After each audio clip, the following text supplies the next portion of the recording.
Algumas pessoas são muito difíceis de lidar, mas conviver com uma pessoa que reclama o tempo inteiro, conviver com uma pessoa que murmura o tempo inteiro, que reclama o tempo inteiro de tudo, é um inferno. E nós vivemos cada dia mais numa sociedade extremamente reclamona. Sentir dor, sentir tristeza, sentir até mesmo a decepção é totalmente normal. Não há pecado nenhum nisso. Deus nem se aborrece com isso. Sabe aquele lamento da alma? Davi faz muito isso em muitos salmos. Existe um livro na Bíblia que se chama Lamentações. Então, sentir aquela dor, olhar para Deus e falar: Deus, mas está doendo, o Senhor não faz ideia do quanto isso está me machucando, do quanto essa espera, meu Deus, ela está acabando comigo, Senhor. Tem hora que eu acho que minha fé vai vacilar, meu Deus, me ajuda. Não há pecado nenhum nisso.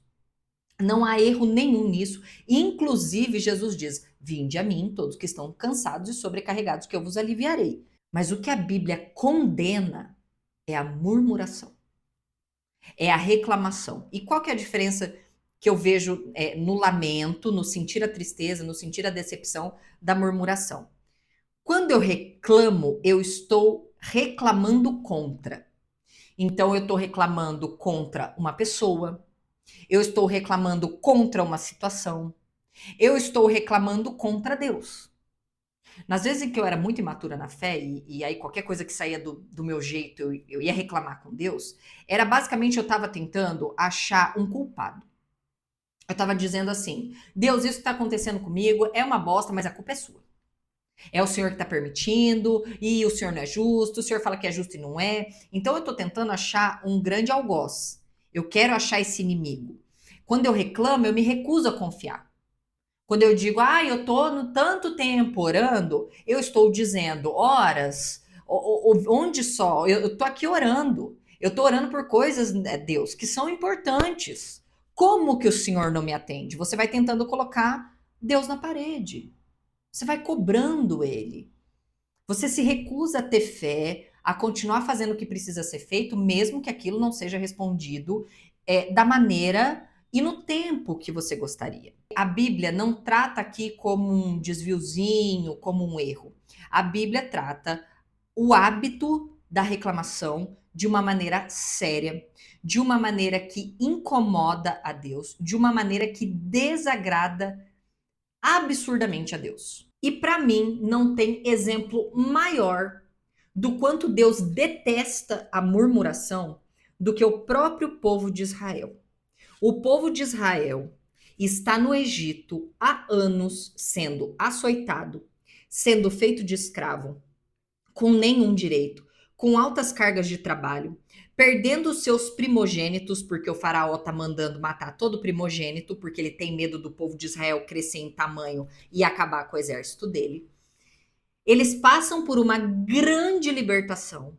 Eles estão indo para um lugar de promessa, onde Deus fala que é uma terra maravilhosa, que mana leite e mel, uma terra produtiva, uma terra sem escravidão, uma terra perfeita. E eles reclamam. Eles foram recém-libertos. E eles reclamam. No livro de Números, no capítulo 11, que inclusive se chama O Fogo da Ira do Senhor, ele diz assim: Aconteceu que o povo começou a queixar-se, a reclamar. Eles não estavam lamentando, dizendo: Deus, que difícil esse deserto, nos dê força para passar. Eles estavam reclamando. Aliás, um povo reclamão, que inclusive, devido à sua reclamação, estendeu um tempo que era rápido até a terra prometida para 40 anos, e ainda os que atravessaram não entraram. Ele começou a queixar-se das suas dificuldades aos ouvidos do Senhor, fazendo ouvido de pinico, né? Quando ele os ouviu, a sua ira acendeu-se, e fogo da parte do Senhor queimou entre eles e consumiu algumas extremidades do acampamento. Então o povo clamou a Moisés, este orou ao Senhor e o fogo extinguiu-se. Percebe a diferença? Eles reclamam com Deus, mas aí quando o fogo pega, daí eles clamam. Tenha piedade, Moisés. Pede para Deus tirar a mão de sobre a gente. E por isso aquele lugar foi chamado Taberá. Porque o fogo da parte do Senhor queimou entre eles. E depois, se você olhar nos próximos capítulos aqui, nos próximos versículos de 4 a 15, se chama a reclamação do povo. Deus acaba de descer fogo do céu extremamente irado com este comportamento e as pessoas estão reclamando.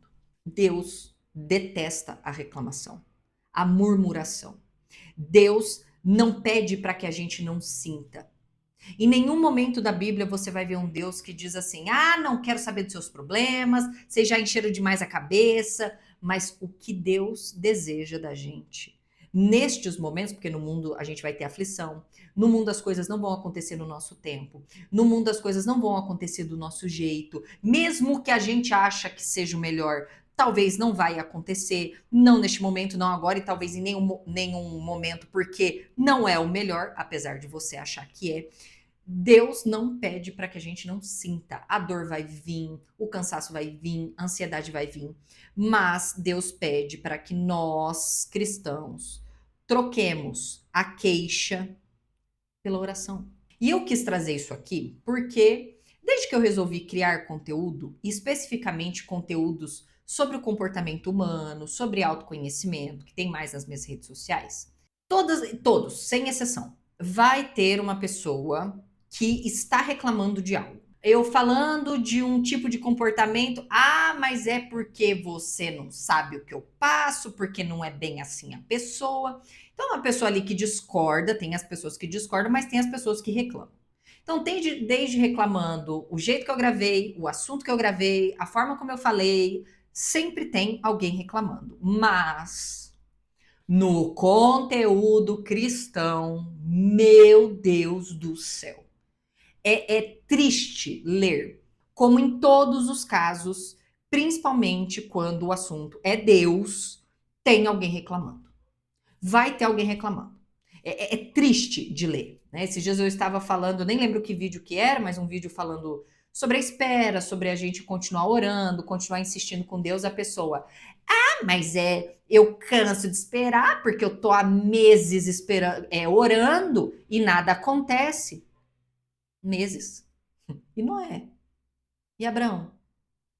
E Jó? E aí eu fico pensando, que hábito horrível que a gente tem. E no vídeo de uma pessoa que está falando sobre fé e sobre esperança, para que você não desanime outras pessoas postando um monte de reclamação. Para que você não seja pedra de tropeço e fique em silêncio e leve a sua angústia para Deus, do que ficar reclamando no ouvido do irmão da igreja, do pastor, do cara que faz o seu discipulado, de um professor, aquilo que só Deus pode cuidar. A reclamação, ela é um hábito. E digo mais, ela é um hábito contagioso.